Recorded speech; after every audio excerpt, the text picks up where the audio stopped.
तो फिर वही क्रेजी बॉसेस के कार्टून्स। तो भाई साहब, बॉस ने मुस्कुराते हुए कहा, मुझे अपना दोस्त समझो जो तुम्हें निकाल भी सकता है। फिर मीटिंग में किसी ने प्रश्न पूछना चाहा। बॉस ने बोला, प्रश्न लेने से पहले मैं खुद कुछ प्रश्नों के उत्तर दूंगा। खुद प्रश्न पूछा, खुद उत्तर दिया, सबने सुना। बैठक समाप्त। आपका प्रश्न अगली बैठक तक के लिए मुलतवी। तो संक्षेप में, दोस्ती भी उनकी शर्तों पर, संवाद भी उनकी शर्तों पर, उत्तर भी उनके प्रश्नों के। इसे कहते हैं खुला दरवाजा नीति, ओपन डोर पॉलिसी, जबकि दरवाजा बंद ही रहता है। अब यहां दो बातें समझिए।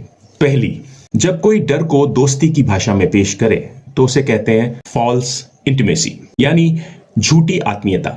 यह रिश्ता नहीं है, यह नियंत्रण है, कंट्रोल। दूसरी, जब कोई संवाद का नाटक करे पर सुने कुछ नहीं तो उसे कहते हैं स्यूडो डेमोक्रेसी, यानी दिखावटी लोकतंत्र। ऊपर से खुलापन, भीतर से एक तरफा। और सबसे जरूरी बात, यह सिर्फ दफ्तर में नहीं होता, घर में भी होता है, रिश्तों में भी होता है।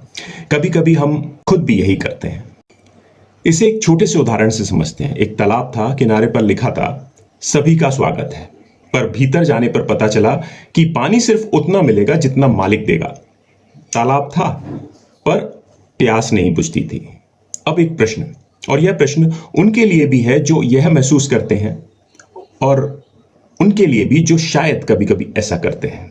क्या हमसे जुड़े लोग हमसे सच में प्रश्न पूछ सकते हैं, या वे वही पूछते हैं जो हम सुनना चाहते हैं? उत्तर आपके पास है, और वो हमेशा से था। अच्छा, इस क्रेजी बॉसेस के वाकये से मुझे याद आया कि लोग अक्सर पूछते हैं कि भाई नौकरी करते हो, ऐसे वीडियो बनाओगे तो फंस जाओगे, डर नहीं लगता? मैं बस मुस्कुरा देता हूं। वो सलाह नहीं दे रहे होते एक्चुअली, वो बस अपने भीतर का डरा हुआ सच मुझ में देख रहे हैं। पर मैं शुक्रगुजार हूं इस व्यवस्था का जिसने मुझे सिखा दिया कि जब आप खुद को कुछ नहीं मान लेते तो खोने का डर खत्म हो जाता है, और जहां डर खत्म होता है वहीं से असली आजादी और संवाद शुरू होता है। वैसे क्या आपने कभी किसी ऐसे इंसान का सामना किया है जो कहता कुछ और है और करता कुछ और है? Present, pause, thrive.